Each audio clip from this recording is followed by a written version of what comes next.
سے ڈرنا ہے۔ اللہ سے ڈریں گے تو پھر اللہ رب العزت اپنی رحمت کے مانگ کھولیں گے،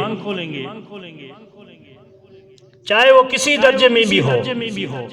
ایک شخص چوری کر رہا ہے، ایک وقت ایسا آیا کہ وہ ڈر گیا، اللہ رب العزت جو ہے اس کے گناہوں کو معاف فرمائے۔ اللہ ایسی غفور رحیم ذات ہے۔ اور روزے کا جی یہی مفہوم ہے کہ جب ہم روزہ ایسا رکھیں اللہ سے جو ہے ہم ڈرنے والے بن جائیں، تقوی اختیار کرنے والے بن جائیں۔ حضرت عبداللہ بن عمر رضی اللہ تعالی عنہ صحابی رسول ہیں، عمر رضی اللہ تعالیٰ عنہ کے بیٹے ہیں۔ وہ فرماتے ہیں میں سفر کے لیے نکلا، مدینہ سے جب میں نکلا تو میرے ساتھ ایک غلام بھی تھا۔ کافی دور جا کر ہم ایک جگہ بیٹھ کے اور ہمارے پاس زیادہ راہ تھا، کھانے کے لیے کچھ چیز تھی، سامان تھا، پانی بھی ساتھ تھا۔ جب ہم نے دسترخوان لگایا تو دیکھا ایک بکریاں چرانے والا چراوا بکریاں چرا رہا ہے۔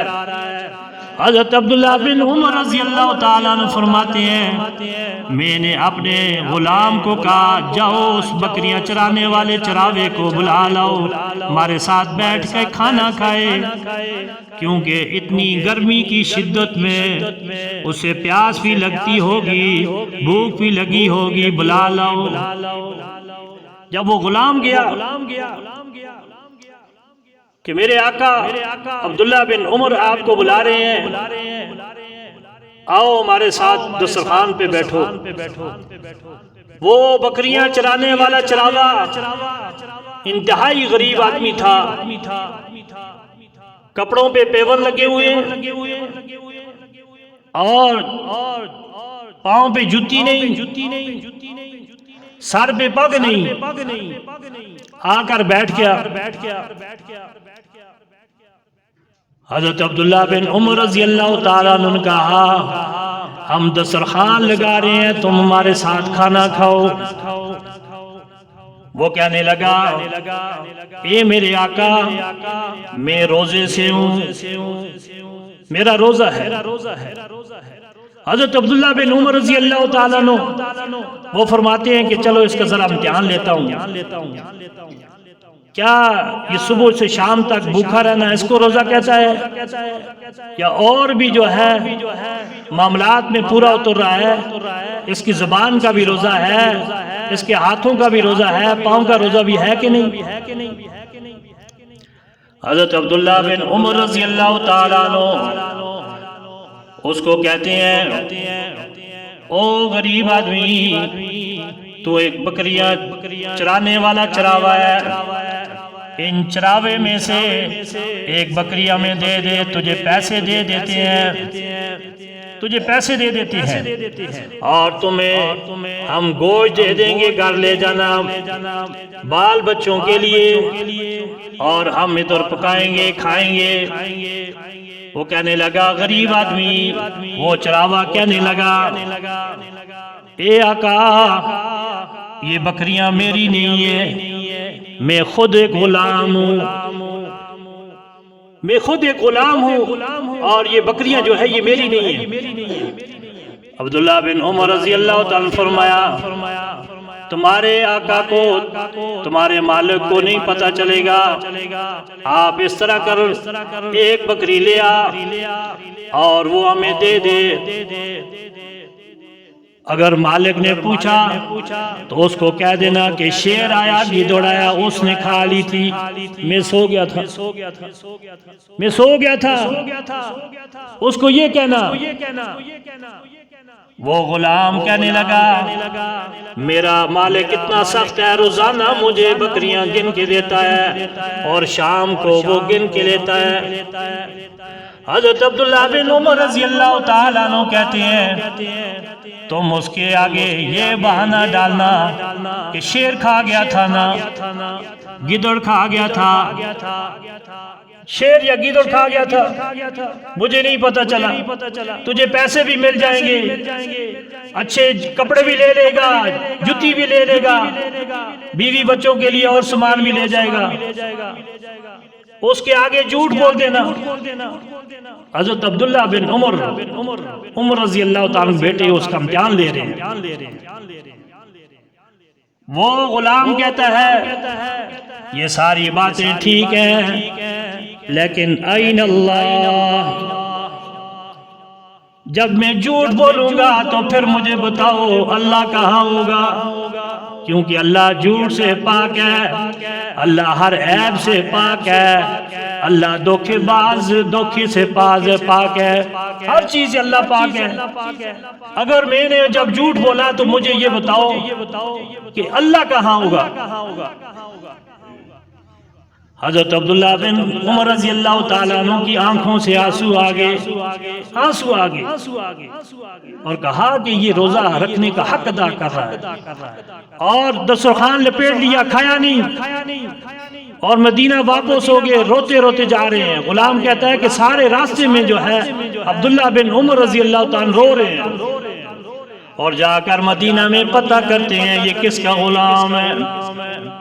جب مالک کو ڈھونڈا، مالک کو کہا کہ میں تیری بکریاں بھی لیتا ہوں اور اس غلام کو بھی تجھ سے میں خریدتا ہوں، جو قیمت لے گا، جو قیمت مانگے گا میں دوں گا، جو قیمت بھی کہے گا میں تجھے دوں گا۔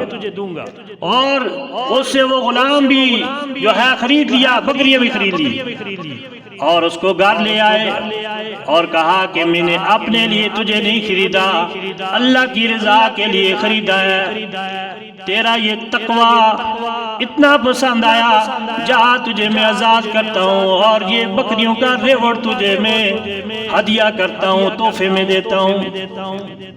جو تقوی حاصل کرتا ہے اللہ رب العزت اس کی روزی روٹی کا بھی بندوبست کرتے ہیں، اور اللہ عزتوں سے بھی مالا مال فرماتے ہیں۔ تقوی،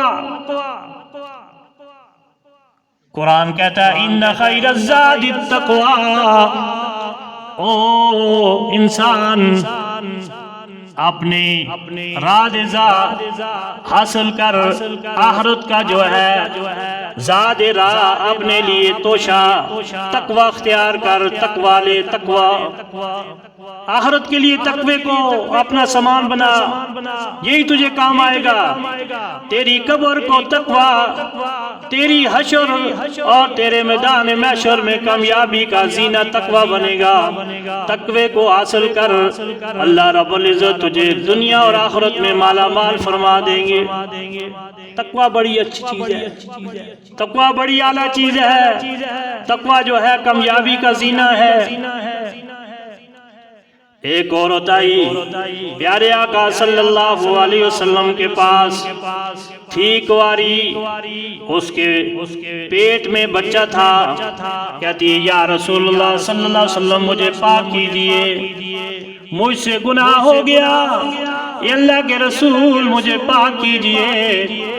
اللہ کے نبی صلی اللہ علیہ وسلم نے فرمایا جا، جب بچہ پیدا ہو جائے پھر ہمارے پاس آنا، بچہ پیدا ہو جائے پھر میرے پاس آنا۔ جب بچہ پیدا ہوا تو ہاتھوں میں اٹھا کے آ گئی، یا رسول اللہ صلی اللہ علیہ وسلم مجھ سے گناہ ہوا ہے، مجھے پاک کیجئے۔ اللہ کے نبی صلی اللہ علیہ وسلم نے فرمایا اس کی سزا رجم ہے، تجھے رجم کیا جائے گا، یعنی گڑھا کھود کر تجھے آدھا زمین میں جو ہے پھنسا کر تجھے پتھروں سے مار کے تجھے جو ہے ہلاک کیا جائے گا۔ اس کو یہ سزا بھی معلوم تھی، پیارے آقا صلی اللہ علیہ وسلم نے سب سے پہلے بتایا کہ اس کی سزا یہ ہے، جا بچہ جنے اس وقت آنا۔ وہ غائب ہو سکتی تھی، چھپ سکتی تھی، لیکن اس کے دل میں اللہ کا خوف تھا، ڈر تھا کہ میں کل قیامت کے دن اللہ کو کیا جواب دوں گی۔ اللہ کے نبی صلی اللہ علیہ وسلم کے پاس آئی. اللہ کے نبی صلی اللہ علیہ وسلم نے اسے ایک اور موقع دیا. جا اپنے بچے کو کھانا پلانا سکھا، جب وہ کھانے پینے کے قابل ہو جائے پھر میرے پاس آنا.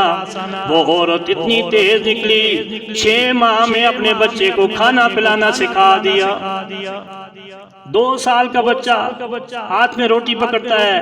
اس عورت نے اتنی محنت کی اور اس کے دل میں اللہ کا خوف تھا کہ کہیں میری موت آ گئی تو کل قیامت کے دن اللہ کو کیا جواب دوں، کیا منہ دکھاؤں گی.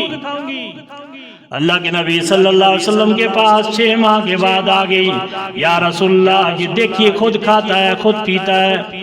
اللہ کے نبی صلی اللہ علیہ وسلم نے فرمایا صحابہ اس کے بچے کو لے لو اور اس کو گڑھا کھود کر زمین میں دھساؤ اور اس کو پتھر مارو، اس کو پتھر مارو.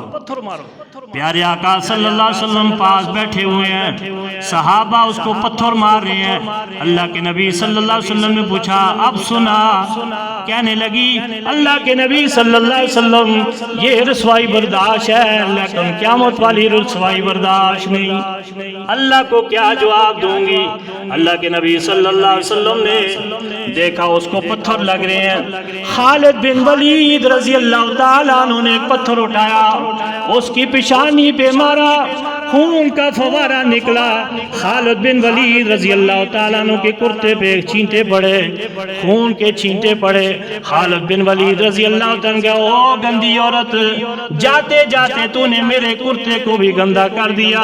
پیارے آقا صلی اللہ علیہ وسلم فوراً بول گئے او خالد اپنی زبان کو بند کر، فرشتے اس کی موت کی انتظار میں ہیں، اس کی موت کی انتظار میں ہے. جب اس کی روح نکلے گی اس کی روح کو جنت میں لے کے جائیں گے، کیونکہ یہ اللہ سے اتنی ڈری ہے، اتنی ڈری ہے. یہ ڈر جو ہے 70 گناہگاروں پر تقسیم کیا جائے تو یہ بھی کم ہے. تو اللہ تقوی کو دیکھتے ہیں. ان خیر الزاد التقوی، آخرت کا زاد راہ جو ہے یہ تقوی ہے. تقوی آدمی سفر کے لیے نکلتا ہے تو زاد راہ لیتا ہے، کھانے پینے کا سامان لیتا ہے، اور مرنے کے بعد جو ہے زاد راہ جو ہے یہ تقوی ہے. اللہ کا خوف، اللہ کا ڈر ہونا چاہیے ہمارے اندر. جب یہ اللہ کا ڈر ہوگا تو پھر اللہ رب العزت جو ہے ہمیں عزتوں کا عزت کے ساتھ کھانا بھی دیں گے، عزتوں سے مالا مال بھی فرمائیں گے اور جنت کا بھی حقدار بنائیں گے. وہ کتنی بدکار عورت، اس نے جب اللہ کا خوف جو ہے اپنے اندر ڈالا، ڈری، تو اللہ رب العزت نے اس کے گناہوں کو ایسا معاف کیا، جنت کا حقدار بنا دیا. فرشتے اس کے استقبال کے لیے کھڑے ہیں کہ کس وقت اس کی جو ہے روح نکلے اور ہم جو ہے اس کی روح کو جنت میں لے کے جائیں. تو روزے کا مقصد بھی یہی ہے کہ اللہ رب العزت جو ہے ہم سے چاہتے ہیں کہ تم کتنے پرہیزگار ہو، کتنا ڈرنے والے ہو. اور روزہ جو ہے ہر چیز کا ہوا کرتا ہے، ہر چیز کا روزہ ہوا کرتا ہے. زبان کا بھی روزہ، آنکھوں کا بھی روزہ، اور ہاتھ پاؤں کا روزہ، اور صبح سے شام تک جو ہے بھوک پیاس کا روزہ. یہ روزہ ہوگا تو پھر روزہ جو ہے قابل قبول ہوگا. یہ روزہ نہیں ہوگا تو پھر جو ہے ویسے بھوکا پیاسا رہنا جو ہے اس کا کوئی فائدہ نہیں. اللہ رب العزت سے دعا کریں اللہ تعالی ہمیں جو ہے ایسے روزے رکھنے کی توفیق عطا فرمائے جس سے جو ہے ہماری بخشش کا ذریعہ بنے اور کل قیامت کے دن جو ہے اپنا دیدار نصیب فرمائے. کیونکہ پیارے آقا صلی اللہ علیہ وسلم نے ارشاد فرمایا جو صحیح احسن طریقے کے ساتھ روزہ رکھتا ہے، اپنی آنکھوں کی بھی حفاظت کرتا ہے، کانوں کی بھی حفاظت کرتا ہے، ہاتھ پاؤں کی حفاظت کرتا ہے، غیبت سے اپنے آپ کو بچاتا ہے، جھوٹ سے اپنے آپ کو بچاتا ہے، اللہ رب العزت کل قیامت کے دن اپنا دیدار نصیب فرمائیں گے. اور جس کو اللہ دیدار نصیب فرمائیں گے وہ آدمی ضرور جنتی ہوگا، کیونکہ جنتیوں کو اللہ کا دیدار ہوگا، جہنمیوں کو دیدار نہیں ہوگا. اللہ رب العزت جو ہے احسن طریقے کے ساتھ رمضان المبارک کی قدر کرنے کی توفیق عطا فرمائے. وآخر دعوانا الحمدللہ رب العالمین.